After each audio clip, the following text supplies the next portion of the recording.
Hello YouTube, this is Nikita. Welcome to my channel. अपनी NCERT series को आगे बढ़ाते हुए हम आज चैप्टर 4 लेकर आए। तो देखते हैं इस चैप्टर में क्या नया है, क्या हमें जानने को मिलेगा और क्या हमें सीखने को मिलेगा। तो चलिए स्टार्ट करते हैं अपना चैप्टर। जैसे कि आप देख पा रहे हैं, इस चैप्टर का नाम है सॉर्टिंग मटेरियल एंड ग्रुप्स। मतलब कि जो भी मटेरियल्स है उसको सॉर्ट करना और उसे ग्रुप फॉर्म में रखना। जैसे कि हमने अपने फर्स्ट चैप्टर, सेकंड चैप्टर और थर्ड चैप्टर में देखा varieties of food, varieties of clothes. कितने सारे तरह के फूड होते हैं, कितनी सारी तरह के हमारे ड्रेसेस होते हैं। उसमें ही हम आगे देखेंगे कि हमारे मटेरियल्स या फिर कोई भी चीजें हमारे कितनी सारी तरह की होती है, सारी एक दूसरे से कितनी अलग होती है। तो उसी चीज को हम आज ग्रुप में करेंगे और उनको एक दूसरे से सेपरेट मतलब सॉर्ट करेंगे। ठीक है, अब करते हैं बात अपने फर्स्ट पॉइंट की, तो जो कि है ऑब्जेक्ट अराउंड अस। मतलब कि जो चीजें हमारे आसपास हैं उनके बारे में देखते हैं, क्या हमें जानने को मिलेगा इस चैप्टर में। अब हमें करना क्या है, अपने आसपास देखिए कितनी सारी चीजें पड़ी हुई हैं। अब देखिए कि वो सारी चीजें एक दूसरे से कितने अलग हैं और कितनी अलग अलग चीजों से सारी चीजें बनी हुई हैं। अब आपको क्या करना है, यही सब जानने के लिए और इन्हीं सब चीजों को ग्रुप में करने के लिए आपको एक एक्टिविटी करनी है। आपको अपने स्कूल से, स्कूल के बाहर से, घर से जो भी आपको कलेक्ट कर सकते हैं आप वो सामान ले लीजिए। आपको एक टेबल बनाना है, उसे दो पार्ट्स में डिवाइड करना है। एक में लिखना है मटेरियल्स जो भी आप कलेक्ट करके लाए उनके नेम लिखिए, एंड फिर वो किस चीज से बने वो सेकंड कॉलम में लिखना है आपको। जैसे कि कुछ एग्जांपल्स ले लेते हैं, जैसे एक प्लेट, तो प्लेट किस किस चीज से बनी हो सकती है, प्लास्टिक, ग्लास या फिर स्टोन। ठीक है, अब बात आती है नेक्स्ट एग्जांपल हमारा पेन, तो वो किस चीज से बना हो सकता है, प्लास्टिक या फिर मेटल। अब जैसे कि हमने देखा कि हमारा सेम चीज कितने कितने अलग अलग मटेरियल से बना हुआ है। अब इसी एक्टिविटी को या इसी चीज को और अच्छे से समझने के लिए हमें एक्टिविटी 3 करनी है। अब आपको करना क्या है, टेबल बनाइए, उसे दो पार्ट्स में डिवाइड कीजिए। एक तरफ मटेरियल्स के नाम और एक तरफ वो जो पर्टिकुलर मटेरियल है उससे जो जो चीजें बनी हुई है वो आपको उसमें डालनी है। अब आपके पास जो भी मटेरियल है आप उसका नाम लिख लीजिए, एंड सेकंड में उस चीज से क्या क्या बना हो वो लिख लीजिए। जैसे कि एग्जांपल लेते हैं वुड, तो वुड से आपका क्या क्या बना हो सकता है, पेन, डस्टर, चेयर, एंड जो भी आपके पास मटेरियल आप कलेक्ट करके लाए वो सब कुछ इस वुड वाले में लिख दीजिए। ठीक है, नेक्स्ट है पेपर, तो पेपर से क्या क्या हो सकता है, बुक हो सकता है, टिश्यूज भी आप इसी में रखेंगे, एंड जो भी आपके पास और मटेरियल है उसको आगे रखते हुए आपने अपने टेबल को आगे करना है। ठीक है, अब बात आती है सेकंड पॉइंट, मतलब प्रॉपर्टीज ऑफ मटेरियल। तो प्रॉपर्टीज को समझने के लिए हम एक एग्जांपल लेते हैं। अब जैसे हम देखते हैं कि क्या हम किसी क्लॉथ को पानी स्टोर करने के लिए रख सकते हैं, नहीं, क्योंकि वो सारा लिक्विड जो भी पानी है हमारा वो सब बाहर आ रहा है। जैसे कि हमने पिछली बार फैब्रिक्स के बारे में डिस्कस किया था, आप उस चैप्टर को एक बार थोरोली रीड कर लीजिए, सो दैट आपको अच्छे से एक बार क्लॉथ के बारे में भी पता चल जाए। लेकिन अब बात आती है जो चीज हम पानी के लिए यूज कर सकते हैं, लिक्विड्स को स्टोर करने के लिए यूज कर सकते हैं, वो है टम्बलर। अब टम्बलर किस चीज से बना हो सकता है, ग्लास, प्लास्टिक या फिर कोई मेटल। अब एक और एग्जांपल हम लेके देखते हैं, जैसे कि आयरन, तो आयरन हमारा सबसे डिफरेंट होता है, सबसे उसकी डिफरेंट प्रॉपर्टीज होती हैं, लेकिन फिर भी उसकी कुछ प्रॉपर्टीज कॉपर, एल्युमिनियम जैसे और भी मेटल से मिलती है। ठीक है, अब है अपीयरेंस। अब ये अपीयरेंस क्या वर्ड है, अपीयरेंस का मतलब होता है कि वो दिखने में कैसे है या फिर उनका टेक्सचर कैसा है। तो इसको आगे समझने के लिए हम करेंगे अपनी एक्टिविटी 3। तो उसमें हमें क्या करना है, सेम वही जो हम कलेक्ट कर सकते हैं वो सारे मटेरियल आप ले लीजिए, एंड स्कूल में जाकर क्लास में टीचर की हेल्प से उनको कट कीजिए। जो मटेरियल आप कट कर सकते हैं इजिली उनको कट कीजिए, एंड उसके बाद देखिए क्या वो शाइनी अपना टेक्सचर शो कर रहे हैं। अगर कर रहे हैं तो उनको सेम ग्रुप में रखिए। अब आप क्या कीजिए, आपके पास जो और मटेरियल है उन्हें थोड़ा सा रब कीजिए, एंड फिर देखिए क्या वो अब शाइनी शो हो रहे हैं। अगर हो रहे हैं तो उनको सेम ग्रुप में रखिए। अब ये जो शाइनी फॉर्मेशन है इसको बोलते हैं लस्टर। अब ये मोस्टली क्या होते हैं, मेटल्स जो होते हैं हमारे, वही ये चीज हमारी शाइनी फॉर्मेशन जो होती है इसको शो करते हैं। जैसे कि एग्जांपल ले लेते हैं, गोल्ड हो सकता है, सिल्वर हो सकता है, और भी बहुत सारी चीजें। कभी कभी क्या होता है, इन मेटल्स की जो लस्टर प्रॉपर्टीज है वो बेकार हो जाती है। कैसे?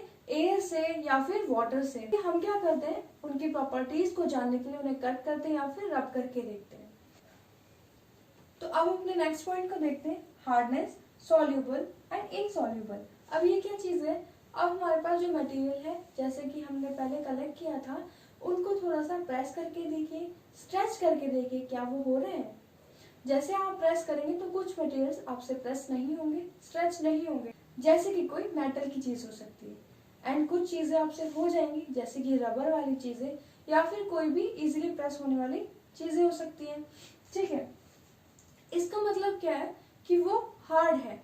अब कोई चीज है जो कि सॉफ्ट होती है, जो कि इजीली कट हो जाती है या फिर जो इजीली दब जाती है, स्ट्रेच हो जाती है, जैसे कि हमने अभी एग्जांपल लिया रबर का, तो उन चीजों को हम बोलते हैं सॉफ्ट। ठीक है, उन मटेरियल्स की प्रॉपर्टीज होती है सॉफ्ट। अब आगे बात करते हैं एक और प्रॉपर्टी की, सॉल्युबल और इनसॉल्युबल। ये भी हमारी प्रॉपर्टीज होती है मटेरियल की। तो सॉल्युबल क्या होता है? तो सॉल्युबल वो होता है जो चीजें हमारी वाटर में डिसॉल्व हो जाती हैं, उन्हें बोलते हैं सॉल्युबल। एंड जो चीजें नहीं डिसॉल्व होती उन्हें बोलते हैं इनसॉल्युबल। इसके लिए आपको अगेन एक्टिविटी करनी है। आपको क्या करना है, 5 अपने टम्बलर लेने, मतलब कि ग्लास, किसी भी चीज से बने हुए हो सकते हैं। एंड आप 5 अलग अलग चीजें ले लीजिए, जैसे कि आप सैंड ले सकते हैं, शुगर ले सकते हैं, वाटर ले सकते हैं, एंड 2-4 चीजें और ले लीजिए। एंड उनको वाटर में डिसॉल्व करके देखिए, क्या वो चीजें इजिली डिसॉल्व हो पा रही है। डिसॉल्व होने का मतलब ये होता है कि पूरी तरह पानी में या जो भी आपका लिक्विड है उसमें घुल जाना और आपको पता ना लगना कि हमने इसमें क्या मिलाया है, उसको बोलते हैं सॉल्यूबल। एंड अगर ऐसा नहीं हो रहा है, जो भी आपने उसमें डिसॉल्व किया है या जो भी मटेरियल आपने अपने लिक्विड में डाला है, या तो वो ऊपर आ जाता है या फिर नीचे बैठ जाता है, तो इसका मतलब ये है कि वो इनसॉल्यूबल है। अब बात आती है, आगे बात करते हैं अपने एक्टिविटी 4 की। एक्टिविटी 4 में आपको क्या करना है, कुछ चीजें लेनी है या कुछ सब्सटेंसेस बोल सकते हैं, वो लेने हैं। एंड आपको क्या करना है, उन्हें वाटर में डिसॉल्व करना है। जैसे कि हम यहाँ पर देखते हैं, अपना टेबल देखिए, टेबल बना के उसे 2 पार्ट्स में अगेन डिवाइड कीजिए, और एक साइड वो लिखिए जो भी आपने अपने सब्सटेंसेस लिए, और दूसरी साइड वो करिए जो आपने जैसे डिसॉल्व किए हैं।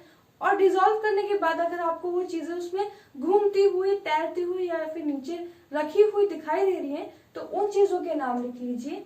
और जो चीज पूरी तरह से डिसॉल्व हो गई उनके आगे डिसॉल्विंग पॉइंट लिख दीजिए कि ये चीजें हमारी पूरी तरह डिसॉल्व हो गई है। जैसे कि सॉल्ट और शुगर हमारा पूरी तरह से पानी में डिसॉल्व हो जाता है। आपने शिकंजी बनाई होगी, आपने देखा भी होगा। आगे बात आती है एक्टिविटी 5 की। तो एक्टिविटी 5 में हमें क्या करना है, अब हमें ये देखना है क्या कुछ लिक्विड्स ऐसे होते हैं जो कि पूरी तरह से दूसरे लिक्विड में डिसॉल्व हो जाते हैं। तो हमें उसी के लिए टेबल बनाना है, अगेन उसे 2 पार्ट्स में डिवाइड करना है। एक तरफ आपके जो भी लिक्विड है उन्हें लिख लीजिए, एंड दूसरी साइड लिख लीजिए उनके बारे में कि क्या वो पूरी तरह से मिक्स हो रहे हैं या फिर नहीं हो रहे हैं। तो हम एक एग्जांपल लेते हैं, जैसे कि विनेगर या फिर लेमन जूस, और अगर वो वाटर में अच्छे से डिसॉल्व हो जाते हैं तो लिख दीजिए कि हाँ वो हो रहे हैं, और नहीं तो नहीं लिख दीजिए कि वो नहीं हो रहे हैं। तो यहाँ तक हमने जाना डिफरेंट प्रॉपर्टीज ऑफ मटेरियल, जैसे कि हार्डनेस, सॉफ्टनेस, सॉल्यूबल, इनसॉल्यूबल और फिर लिक्विड्स के बारे में जाना। ठीक है, अब बात आती है एक क्वेश्चन आपके लिए कि क्या गैसेस पानी में डिसॉल्व हो जाती हैं। कुछ गैसेस होती हैं जो पानी में डिसॉल्व हो जाती हैं, एंड कुछ ऐसी होती हैं जो गैसेस पानी में डिसॉल्व नहीं होती। एग्जांपल हम देख लेते हैं, जैसे कि ऑक्सीजन एंड कार्बन डाइऑक्साइड, वो हमारे पानी में डिसॉल्व हो जाती है। अब बात आती है, एक पॉइंट हम आगे चलते हैं, ऑब्जेक्ट्स में फ्लोट और सिंक इन वाटर। जैसे कि हमने पहले ये लिक्विड्स वाली एक्टिविटीज की है, तो हमने क्या देखा, आप ऑब्जर्व करेंगे कि कुछ चीजें जैसे आपने वाटर में डिसॉल्व करी है, या तो वो नीचे बैठ गई है जैसे कि हमारा सैंड, तो या फिर कुछ चीजें हमारे ऊपर पानी के तैर रही हैं, जैसे कि हम पॉन्ड देखते हैं एंड उसमें कुछ लीव्स अगर हम डाल दें तो वो क्या करती है, ऊपर फ्लोट कर जाती है, या फिर स्टोन डाल दें तो वो नीचे बैठ जाता है। हम उसको इजीली सेपरेट कर सकते हैं अपने लिक्विड से, कर सकते हैं। तो ये भी हमारी एक प्रॉपर्टीज है किसकी, अलग मटेरियल की। हमने जो मटेरियल इसमें 2 चीज यूज की है ना, स्टोन, लीव्स, हमने ये मटेरियल ही थे हमारे हमने उनकी प्रॉपर्टीज जानी कि एक चीज है जो हमारी फ्लोट कर रही है और दूसरी चीज है जो हमारी अपने नीचे सिंक हो गई या फिर बैठ गई है। ठीक है, तो ये भी उसकी अलग अलग प्रॉपर्टीज है। अब आते हैं नेक्स्ट पॉइंट पे जो है ट्रांसपेरेंसी। अब ये ट्रांसपेरेंसी क्या है? तो ट्रांसपेरेंसी के लिए हम आपको एक एग्जांपल देते हैं। जैसे कि एक ग्लास लीजिए एंड देखिए, क्या आपको आर पार दिख रहा है? ऑफ कोर्स दिख रहा होगा। अब आप एक गेम खेलते हैं जैसे कि हाइड एंड सीक खेलते हैं, तो क्या आप विंडो का जो आपके ग्लास वाली विंडो है, क्या आप कभी उसके पीछे छुपेंगे? नहीं। क्यों? क्योंकि आप इजीली अपने फ्रेंड को जो आपको देखने आ रहा है, ढूंढने आ रहा है, आप उसको देख पाएंगे। ठीक है, तो ये क्या होते हैं? ये होते हैं हमारी ट्रांसपेरेंसी। तो इन्हीं प्रॉपर्टीज के हिसाब से हमने अपने मटेरियल्स को 3 पार्ट्स में डिवाइड कर लिया है फर्दर, जैसे कि ट्रांसपेरेंसी, ओपेक,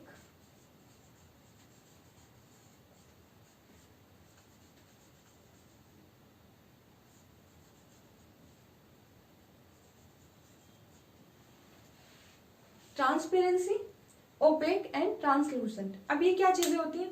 बहुत नया वर्ड है और बहुत बड़ा भी है, तो चलो देखते हैं कि ये क्या है। तो जैसे कि ट्रांसपेरेंसी के बारे में हमने पढ़ा कि मिरर वाला एग्जांपल जो हमने लिया, जिस मटेरियल के आर पार हमें दिख रहा है कि दूसरी साइड क्या है, उस ऑब्जेक्ट को हम बोलते हैं ट्रांसपेरेंट ऑब्जेक्ट या फिर ट्रांसपेरेंट मटेरियल। ठीक है, अब बात आती है ओपेक। तो ओपेक के लिए हमें थोड़े पिछले चैप्टर में जाना होगा, तो उसमें हमने एक टेस्ट किया था, फैट का टेस्ट। तो हमने फैट के टेस्ट में क्या किया था? पेपर रखा था किसी फूड आइटम के ऊपर, जिससे कि उसके ऊपर ऑयल आ जाए। अब उस पेपर को लीजिए या फिर कोई और पेपर ले लीजिए एंड उसके ऊपर कुछ ड्रॉप्स ऑयल की डाल दीजिए एंड आप क्या देखेंगे? उसे लाइट के आसपास करके देखिए कि क्या उसके आर पार से आपको लाइट अच्छे से दिख रही है? दिख रही है, बट वो क्लियर नहीं होगी, तो उस चीज को बोलते हैं ओपेक। अब आप प्लेन पेपर ले लीजिए जिसपे कोई भी ऑयल ना लगा हो। अब आप देखिए, अब आपको बिल्कुल भी लाइट नहीं दिखाई देगी, तो वो हमारा हो जाएगा ट्रांसलूसेंट। मतलब जिसके आर पार हमें कुछ ना दिखाई दे वो हो जाएगा ट्रांसलूसेंट, और जिसके आर पार हमें थोड़ा सा धुंधला या फिर कोई फोटो या कोई भी चीज अच्छे से ना दिखाई दे उसको बोलते हैं ओपेक। एंड जिसके आर पार बिल्कुल सब कुछ दिखाई दे जाए कि क्या उसके आसपास है, क्या उसके आर पार है, उसको बोलते हैं ट्रांसपेरेंट। ठीक है, अब हमको करनी है एक एक्टिविटी और लास्ट एक्टिविटी। एक्टिविटी 6 में आपको क्या करना है? वही करना है जो हमने ओपेक वाले अपने मटेरियल्स को जानने में किया था। एक प्लेन पेपर लेना है, प्लेन पेपर लेके बल्ब के सामने रखना है, देखना है क्या आपको बल्ब या फिर लाइट इजीली अच्छे से दिख रही है? नहीं दिख रही, तो अब क्या करना है? आपको पेपर लेना है, वही से उस पे 2-3 ड्रॉप्स ऑयल की डाल लीजिए, उसको अच्छे से स्प्रेड कर लीजिए एंड अब देखिए, अब आपको दिखाई देगा, थोड़ा सा धुंधला होगा, अच्छे से नहीं दिखाई देगा, तो वही ओपेक होगा। एंड ओपेक वाली सेम एक्टिविटी आपको इसमें ही करनी है। अब एक पहेली है आपकी बुक में, लड़की है, उसका कुछ सजेशन है, वो करके देखिए। आप एक खाली रूम में जाइए, लाइट्स ऑफ कीजिए एंड एक टॉर्च अपने हाथ में ले लीजिए। टॉर्च को ऑन करके उसके ऊपर अपना हाथ प्रेस कर लीजिए। हाथ रखने के बाद आप ये देखिए क्या आपका हाथ ओपेक है, ट्रांसपेरेंट है या फिर ट्रांसलूसेंट है।